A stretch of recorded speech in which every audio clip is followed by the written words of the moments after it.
2025 সালের শেষ দিনে ঘটে যাওয়া একটি সামান্য মারপিটের ঘটনাকে কেন্দ্র করে উত্তপ্ত হয়ে ওঠে উত্তর ত্রিপুরা জেলার পানিসাগর মহকুমার অন্তর্গত পেকুছড়া ও জলাবাসা এলাকা।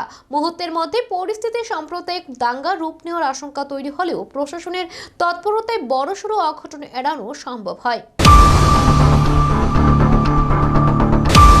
জানা যায়, পেকুছড়া গ্রাম পঞ্চায়েতের 2 নম্বর ওয়ার্ডের বাসিন্দা হোসনা বেগমের বাড়িতে একটি বাইক নিয়ে এক অপরিচিত ব্যক্তি প্রবেশ করে। বিষয়টি নিয়ে পরিবারের সঙ্গে বচসা শুরু হয়। খবর পেয়ে আশপাশের লোকজন ঘটনাস্থলে জড়ো হলে বাইকটি পড়ে থাকতে দেখা যায়, যদিও ওই ব্যক্তি সেখানে উপস্থিত ছিল না। এই সময় প্রতিবেশী ইসলাম উদ্দিন ও আজির উদ্দিন এক উত্তেজিত হয়ে বাইকটিতে আগুন লাগানোর চেষ্টা করে বলে অভিযোগ। উপস্থিত কয়েকজন বাধা দিলে পরিস্থিতি আরও জটিল হয়ে ওঠে। অভিযোগ, এরপর ইসলাম উদ্দিনের ভাই জলাল উদ্দিন, ফরিদ উদ্দিন ও শামসুল উদ্দিন ধারালো অস্ত্র নিয়ে ঘটনাস্থলে পৌঁছান। পরিস্থিতি শান্ত করার চেষ্টা করতে গিয়ে মধ্যস্থতাকারী বিপ্লব দেবনাথ ধারালো অস্ত্রের আঘাতে গুরুতর আহত হন। এরপরে এলাকায় দ্রুত ছড়িয়ে পড়ে সাম্প্রদায়িক উত্তেজনা।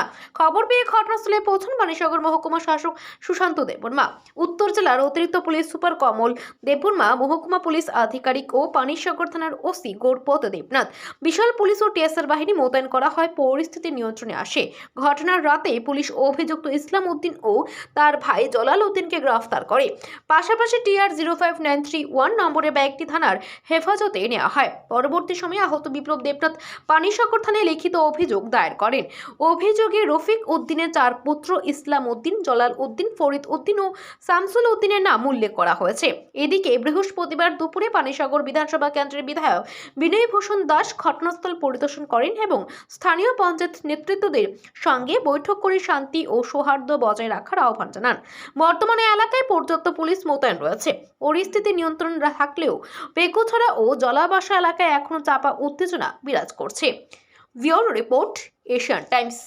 গন্ডগোল ছিল, সেই গন্ডগোল হওয়ার কারণে আমরা নিয়ে আইছি যে এখানে একটা কোন এলাকাতে? এই পেকুছড়া এলাকাতে একটা ঝগড়া সৃষ্টি হয়েছে। তখন আমি গেছি, কারণ দেখছি দাঙ্গার মধ্যে লাগছে, ফিরাফিরি গেছি, আমার হাতের মধ্যে লাগছে, গায়ে লাগছে দুইটা। আর এরপরে তো তারা আসলে আপনি যখন গেলেন অনেক লোক, নাম তো আমরা সবার মতো পাই না এখানে। নমস্কার, আমার নাম নির্মল মালাকা, বাসা পেকুছড়া 1 নম্বর ওয়ার্ড। গতকালকে 31 ডিসেম্বর রাত্র আনুমানিক 9টার সময় আমাদের 2 নং ওয়ার্ডে এরা সমস্যা দেখায়। অর্থাৎ বাইরে থেকে আমরা শুনতে পাই, বাইরে থেকে কেবাকার একটা বাইক নিয়ে এখানে এসেছে একজনের বাসাতে। তখন আমরা এই খবরটা শুনে আমরা এখানে যাই, 5-7 জন মানুষ আমরা এখানে ছিলাম। আমরা যাওয়ার পরে গিয়ে দেখি বাইকটা এখানে আছে, কিন্তু যে বাইকের চালক বা মালিক যেই হোক না কেন সে নেই। তখন আমরা চিন্তা করলাম যে এমতো অবস্থায় এখানে গিয়ে শুনলাম যে তাদের মধ্যে এটা কি জানি একটা মেয়ে সংক্রান্ত, সম্ভবত আমাদের ধারণা এটা সমস্যা হয়। এটা প্রায় 1 মাস থেকে এই বাইকটা এরকম আয় যায়। ঠিক আছে, এই বিষয়টা শুনে আমাদের কাছে খারাপ লাগলো। ভাবলাম যে তাহলে তো এটা বিষয়টা বৃহৎ আকার ধারণ করতে পারে ভবিষ্যতে। তো আমরা ভাবলাম যে ঠিক আছে, বাইক যেহেতু আছে, বাইকের চালক হোক